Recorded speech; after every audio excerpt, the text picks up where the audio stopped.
അതെ, നിങ്ങൾ ശ്രദ്ധിച്ചാണല്ലോ YouTube open ആയി കഴിഞ്ഞാൽ ഒരുപാട് കാണുന്ന ഒരു ഐറ്റമാണ് ഇപ്പം trending egg fry, viral egg fry എന്നൊക്കെ പറഞ്ഞ്. അപ്പോൾ ഇത്രയും ട്രെൻഡിങ് ആയിട്ടുള്ള ഐറ്റം എന്താണെന്ന് നമുക്കൊന്ന് അറിയണ്ടേ? നമ്മളൊന്ന് ചെയ്ത് നോക്കാമെന്ന് വിചാരിച്ചു. അപ്പം എന്താണേലും എങ്ങനെയുണ്ടെന്ന് നമുക്കിത് കഴിച്ച് നോക്കാം ഉണ്ടാക്കിയിട്ട്. ഓക്കെ, ബാ. അപ്പോൾ നമുക്ക് ചെയ്യാനായിട്ട് വേണ്ടത് ഞാനൊരു സവോളയുടെ പകുതി ചെറുതായിട്ട് അരിഞ്ഞെടുത്തിട്ടുണ്ട്. അതുപോലെ ഒരു തക്കാളിയുടെ പകുതിയും ചെറുതായിട്ട് അരിഞ്ഞിട്ടുണ്ട്. തക്കാളി ഇതിനകത്ത് ആരും ചേർത്തതായിട്ട് കണ്ടിട്ടില്ല. അപ്പോൾ ഞാൻ ഒന്ന് ചേർത്ത് നോക്കാമെന്ന് വിചാരിച്ചു. അതുപോലെ ഒരു പച്ചമുളക് ചെറുതായിട്ട് അരിഞ്ഞെടുത്തിട്ടുണ്ട്. പിന്നെ എല്ലാവരും മല്ലിയിലയാണ് ഇതിനകത്ത് ചേർത്ത് കണ്ടിരിക്കുന്നത്. ഞാൻ മല്ലിയില മാറ്റി കറിവേപ്പില ചേർത്ത് നോക്കാമെന്ന് വിചാരിച്ചു. അപ്പം ഒരു 4-5 ഇതൾ കറിവേപ്പില ചെറുതായിട്ട് അരിഞ്ഞെടുത്തിട്ടുണ്ട്. പിന്നെ മുളക് പൊടിയുണ്ട്, കാശ്മീരി മുളക് പൊടിയാണ്. ഇതിൻ്റെ ഇപ്പുറത്ത് ഉപ്പ് വെച്ചിട്ടുണ്ട്, ഉപ്പ് കാണാമെന്ന് പ്രതീക്ഷിക്കുന്നു. അതുപോലെ കുരുമുളക് ചതച്ചെടുത്തിട്ടുണ്ട്. പിന്നെ ഒരു മുട്ട പുഴുങ്ങിയതും 2 മുട്ട ബീറ്റ് ചെയ്തതും. മുട്ട ബീറ്റ് ചെയ്തതിനകത്ത് ഞാൻ ഉപ്പും ചേർത്തിട്ടുണ്ട്, അതുപോലെ ക്രഷ്ഡ് ചില്ലിയും ചേർത്തിട്ടുണ്ട്. അപ്പോൾ പാൻ നല്ലോണം ചൂടായി വന്നതിന് ശേഷം ഇതിലേക്ക് ഓയിൽ ചേർത്ത് കൊടുക്കുക. ഓയിൽ കുറച്ച് കൂടുതൽ വേണം, ഒരുപാട് വേണ്ട, ഈ ഒരു ലെവലിൽ മതിയാവും. നമുക്കൊന്ന് ചുറ്റിച്ചെടുക്കാം. അപ്പോൾ ഓയിൽ നല്ലോണം ചൂടായിട്ടുണ്ട്. അതിലേക്ക് നമുക്ക് മുട്ട പുഴുങ്ങിയത് ആദ്യം വെച്ച് കൊടുക്കാം.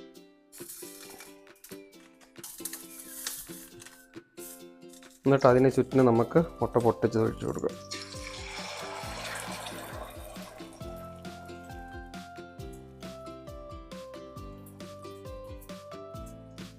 ഞാൻ തീ ചെറുതായിട്ട് കുറച്ചിട്ടിട്ടുണ്ട്.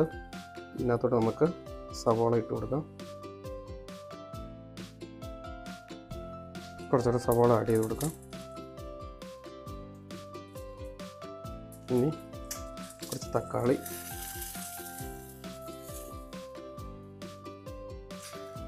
ഇങ്ങനെ ചുറ്റിനിട്ട് കൊടുക്കാം. അതുപോലെ തന്നെ പച്ചമുളകും ഇട്ട് കൊടുക്കാം.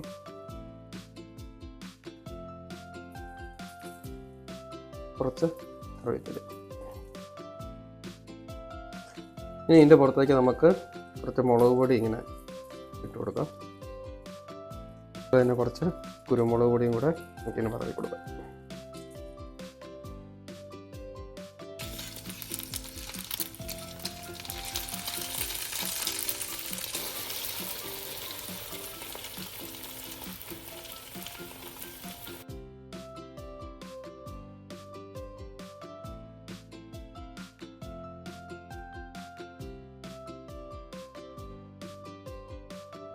അപ്പോൾ നമ്മുടെ ട്രെൻഡിങ് മുട്ട റെഡി ആയിട്ടുണ്ട്. കാണാമോ? ടേസ്റ്റ് ചെയ്ത് നോക്കാം.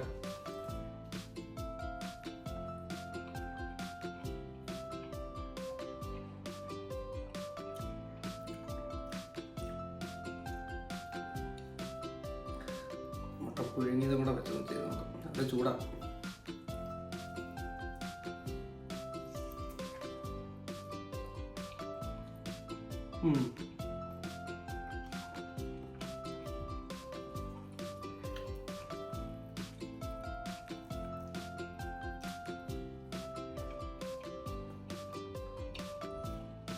അടിപൊളിയായിട്ടാണ്. ട്രൈ ചെയ്ത് നോക്കൂ കേട്ടോ. ഇഷ്ടപ്പെട്ടവർ കമൻറ്റ് ചെയ്യുക, വീഡിയോ ഇഷ്ടപ്പെട്ടവർ ലൈക്ക് ചെയ്യുക, നല്ല സബ്സ്ക്രൈബ് ചെയ്യണം. അപ്പോൾ നമുക്ക് അടുത്ത വീഡിയോ കാണാം. Okay, by.